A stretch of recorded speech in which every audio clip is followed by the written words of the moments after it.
Snap to Craig. Back to pass. Derek Thomas comes in. And Craig takes the tackle. Craig throws in the end zone. It's caught. Touchdown Seattle. I don't believe it. Touchdown Seattle. Kansas City wasn't the only place where a great performance had an unhappy ending. In Anaheim, a hero's crown turned into goat horns for Cleveland Gary, number 43, whose 3 touchdowns had the Rams ahead of Dallas. But with less than 5 minutes remaining, Gary was on his way to a fourth score when he lost the ball. A fumble that caused L.A. to lose the game. In 1990, the Rams were shorn of their playoff credentials and shepherded into the pack of NFL also-rans. It was open season on other perennial contenders, and LA's John Robinson, Denver's Dan Reeves, and Minnesota's Jerry Burns learned that great expectations can be ruined by grotesque execution.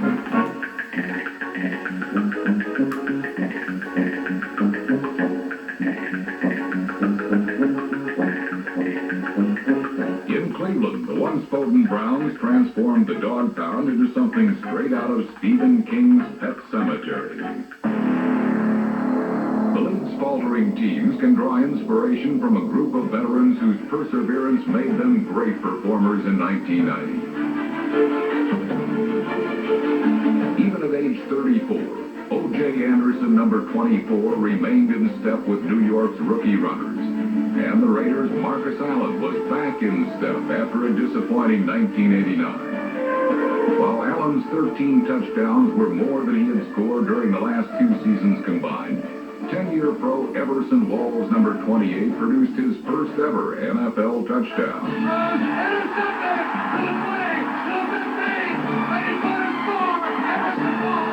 13-year veteran James Lofton, number 80, led the ASC in average yards per catch.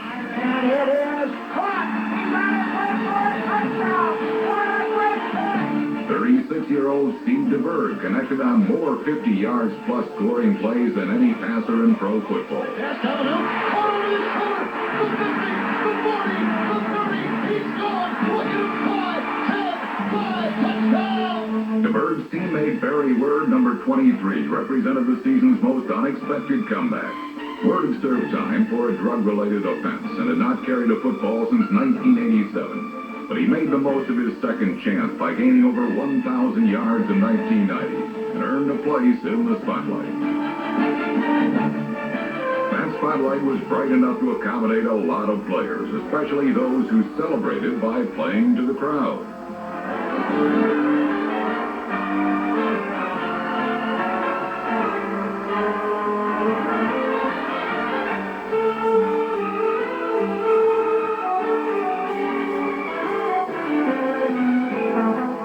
Essential qualities of well-choreographed post-play celebration were imagination and coordination.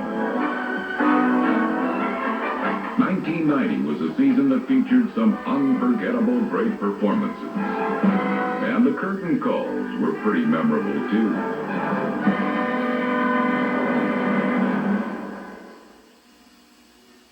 Defense conspired to humiliate Bill Parcells and the New York Giants. How did the Giants overcome this big loss? Back with the answer after this message. With a precision offense as the Giants rebounded like champions to collect a club record 17 victories, including a win in Super Bowl 21, a great victory for Parcells and the Giants. We're winning more than our share. There were those that thought your team played like robots, or that your team was too mechanical, or that you took from the players the flair of innovating and being spontaneous. Well, I think that came from the fact that I called the signals by way of rotating guards. I didn't want to put my future of coaching on the line with a quarterback when I know that no young man is going to spend the time that I do. You really were the first to introduce the black athlete to the NFL. What was the background of that? Well, the first black athlete, football player, were 2 men that I brought to camp, Marion Motley and Bill Willis. I didn't do this for any social reason. I was totally, that passed me by. I didn't even think about it. I did it because they were players I had and I thought they could help our team. How about you as a coach? Your strength as a coach, those things that you stood for as a coach. I guess I was pretty strong-willed. Nothing really was going to change what I really believed in. 1990 gave us a bumper crop.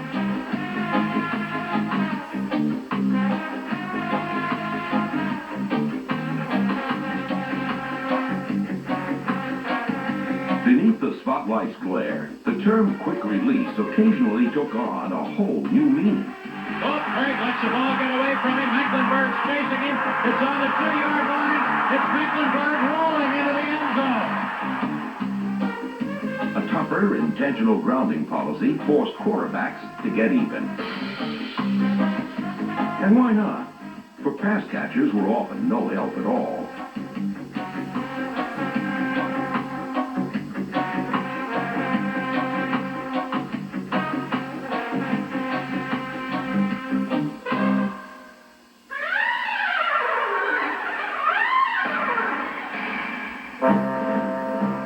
Football season is like a horse race. In time, polo ponies run to form.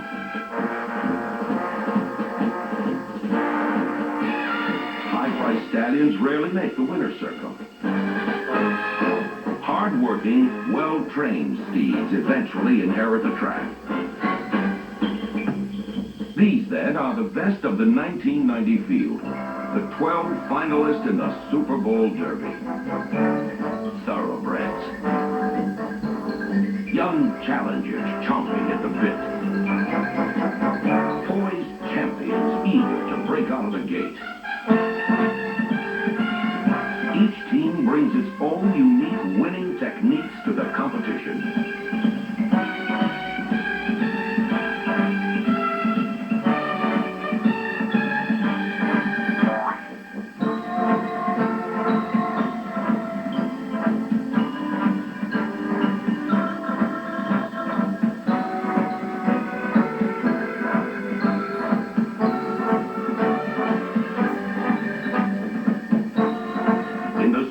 Derby, past performance means nothing.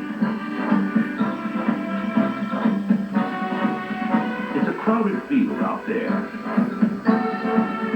There's danger at every turn. So here's to the survivors. May their feet not fail them now. Not to mention their hands.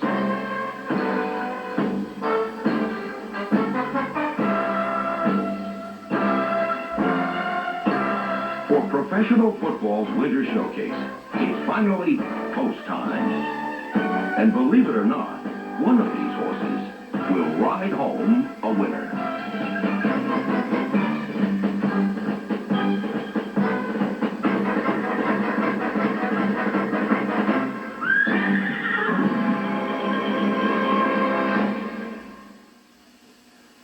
With 20 sacks for 60 points, is Derek Thomas of the Kansas City Chiefs. Congratulations to Derek Thomas, and we'll be back next week with a special feature on number 58 and what made him. The 1990 was a season that featured some great coaching performances. Miami's Don Shula and Chicago's Mike Ditka took their teams to the playoffs after disappointing 1989 campaigns. In Art Shell's first full season as head coach of the Raiders, he restored the luster to the silver and black. Jack Pardee quickly established his identity in Houston, installed a fast-paced new offense, and took the Oilers to the playoffs. Chuck Knox kept the surprising Seahawks in contention. But when it comes to surprises, the Dallas Cowboys made a lot of experts look silly by rebounding in a big way from a disastrous 1989 season. The Cowboys' amazing transformation was engineered by head coach Jimmy Johnson. On February 25th, 1989, the unthinkable happened. A pro football legend was fired. And for the first time in their glorious history, the Dallas Cowboys were coached by someone other than Tom Landry. I'm proud to be the head football coach of the Dallas Cowboys. And I'm excited to be the head football coach of the Dallas Cowboys. I know that there could have been better circumstances as far as me coming into this position, While Landry was master of the universe, the empire of Jimmy Johnson was a shambles, as the horrid state of America's team would have made any mere mortal nervous. 1989 was the second worst season in Cowboy history, as they remained locked in the shadows while others danced into the limelight.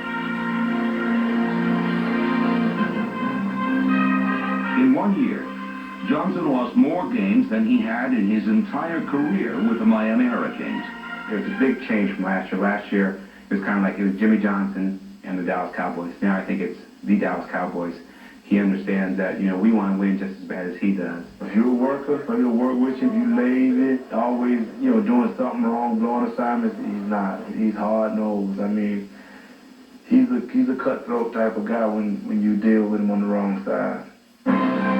Determined to get on the right side of victory, the Cowboys vowed to never again be the NFL's whipping boy. Johnson drove, pushed, and bullied the team in 1990. But even under his lash, the Cowboys failed to respond. Aikman in the shotgun. He must be looking forward to this. Low snap, pulls it up. Standing, dumps it over the middle, tipped in the air and intercepted by Lawrence Taylor in the 10, and strolling in for the Giants touchdown.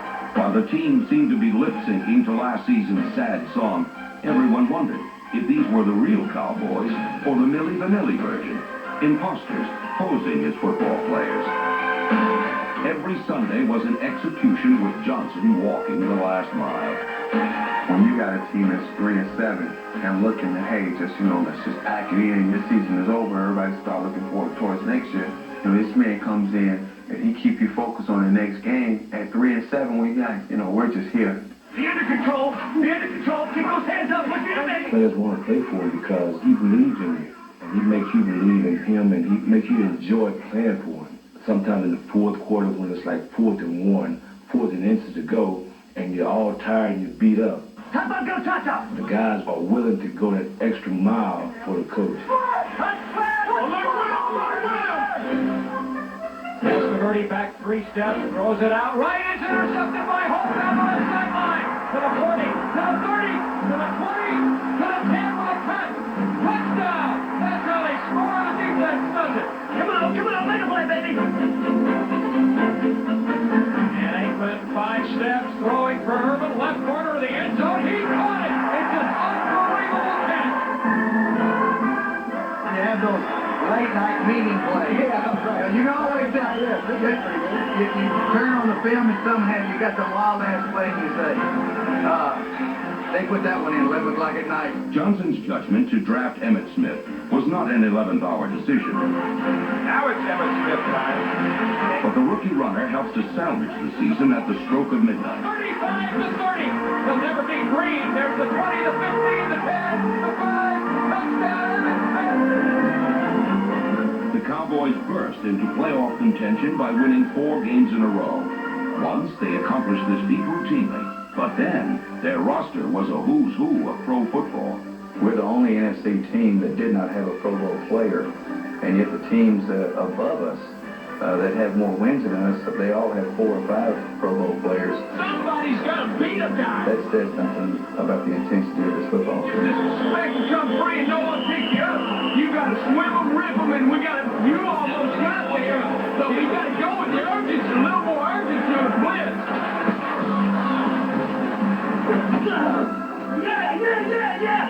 The Cowboys' defense torched and burned, but the team was fueled by the fire and brimstone of their coach. I think the main thing is a motivator. Everybody's in, Troy. Started off right. He comes in and says the right things at the right time. If you're trying to pound in their head some thought, at times they almost stonewall you and say, hey, wait, I'm smart enough to know where I am. A dream season turned nightmarish when quarterback Troy Aikman separated his shoulder. In the final week, the pocket collapsed, and so did their playoff hopes. In 1990, Jimmy Johnson took the Dallas Cowboys from rock bottom to within sight of the top of the NFL. For this, he is a man who made the season, and the master of all he surveys. The top comes. Neutralizer of the week is rookie linebacker James Francis, number 50. George Allen coaching legacy. Anderson's kick is good.